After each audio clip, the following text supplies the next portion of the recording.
Bismillahirrahmanirrahim. Assalamualaikum warahmatullahi wabarakatuh.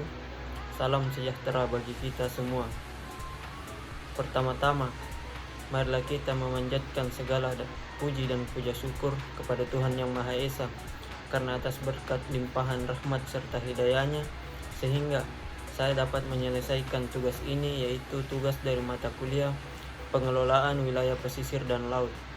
Semoga video ini dapat bermanfaat bagi kita semua, terutama pada diri saya pribadi. Nah, pada kesempatan kali ini atau pada video kali ini, saya akan menjelaskan beberapa hal-hal yang bersangkutan langsung dengan pengelolaan wilayah pesisir dan laut. Problem 3, pengelolaan wilayah pesisir dan laut secara terpadu. Masalah inti yaitu overeksploitasi sumber daya pesisir.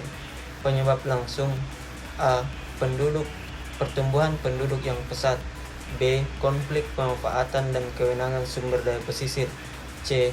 Kemiskinan masyarakat Kepulauan Seribu.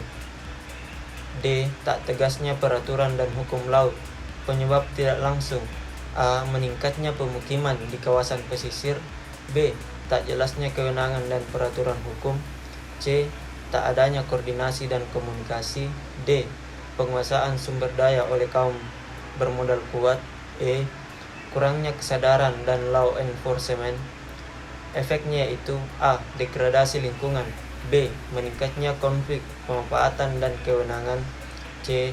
Hasil tangkapan penerimaan menurun dan kesejahteraan masyarakat menurun. D.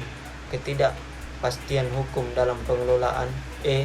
Industri air laut, tenggelamnya pulau-pulau kecil di Kepulauan Seribu. Setiap lembaga tentunya memiliki peran yang penting, sebagaimana disebutkan berikut ini. A. Lembaga koordinasi. 1. Badan Perencanaan Wilayah Daerah bertugas mengkoordinasikan kebijakan pengelolaan wilayah, lingkungan pesisir dan programnya, dan mengatur proses studi analisis tentang dampak lingkungan. 2. Departemen Keuangan atau Dirjen Anggaran bertugas mengkoordinasikan segenap kegiatan perencanaan pembangunan nasional dan alokasi sumber daya untuk menunjang implementasi program. 3. Departemen Dalam Negeri bertugas mengkoordinasikan segenap kegiatan perencanaan daerah termasuk pembangunan sektor kelautan di daerah. 4. Lembaga Ilmu Pengetahuan Indonesia, Pusat Pengembangan dan Penelitian Oseanologi bertugas mengkoordinasikan kegiatan-kegiatan penelitian kelautan, pusat informasi data ekosistem kelautan, dan memberikan saran untuk lembaga lainnya. 5. Badan Perencanaan Pembangunan Penelitian dan Pengembangan Daerah, Provinsi, Kabupaten atau Kota bertugas mengkoordinasikan perencanaan pembangunan regional dan sektoral di swasta maupun di daerah, khususnya perencanaan pengelolaan wilayah pesisir terpadu dan tata ruang. B. Panitia AD. 1. Dewan Maritim Indonesia bertugas mengkoordinasikan penanganan masalah. 2. Kelompok kerja yang dibentuk untuk mengkoordinasikan pelaksanaan proyek kelautan di daerah. C. Lembaga sektoral. 1. Departemen Kelautan dan Perikanan bertugas mengelola, mengembangkan dan mengatur kegiatan perikanan di wilayah pesisir dan lautan, pengelolaan terumbu karang dan pulau-pulau kecil di kawasan konservasi laut. 2.